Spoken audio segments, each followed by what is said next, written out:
So mga tol, matapos po nating maibalita na nag-overweight si WBO Junior Lightweight World Champion Emmanuel Baquero Navarrete sa weigh-in nila ni Charlie Suarez, kung saan tumimbang po si Navarrete sa unang attempt niya ng 130.4 pounds. Muling sumalang po si Navarrete mga tol sa pangalawang attempt. Naghubad pa nga po siya ng brief pero nag-overweight pa rin po siya. Bumigat siya ng 130.3 pounds. Sobra pa rin ng 0.3 pounds mga tol.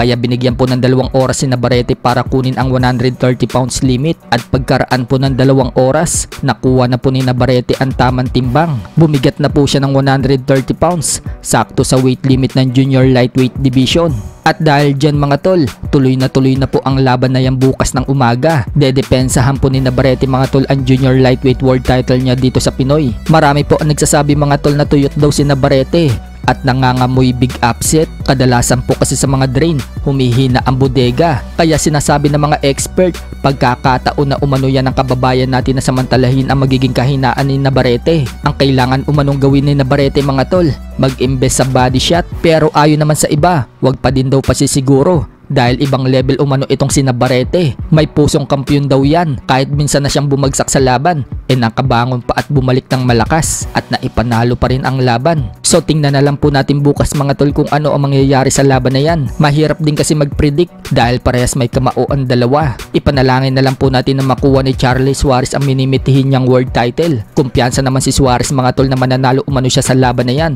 Ngayon na daw ang time at hindi daw niya sasayangin ang pagkakataon na ibinigay sa kanya na mapalaban sa World Championship. Confident siya mga tol na kaya niyang ipanalo ang laban. I win this fight no matter what happens. Sa kabilang banda naman mga tol, kasado na po ang laban ni top 1 contender sa WBO Super Bantamweight Division Filipino Carl-James Martin. Ngayong May 31 na, nagaganapin sa Michelob Ultra Arena, Las Vegas, Nevada. Makakalaban po ni Martin mga tol ang Mexican fighter na si Francisco Pedrosa Portello. Yan na po ang US debut fight ni Martin. Pero marami na naman po mga bashers ang nagsulputan nang malaman na ang makakalaban ni Martin, marami na palang talo. May record po kasi itong Meksikano na 19 wins, 12 losses and 2 draws with 11 knockouts. So kung sino man ang makakalaban ni Martin mga tol, suportahan na lang po natin. Wala tayong magagawa kung yan ang ibinigay ng promoter sa kanya. Basta kung ano ang ihahain kay Martin na laban, wala namang problema sa kanya. At wala naman siyang reklamo sa handler niya. Basta ang iniisip lang ni Martin mga tol,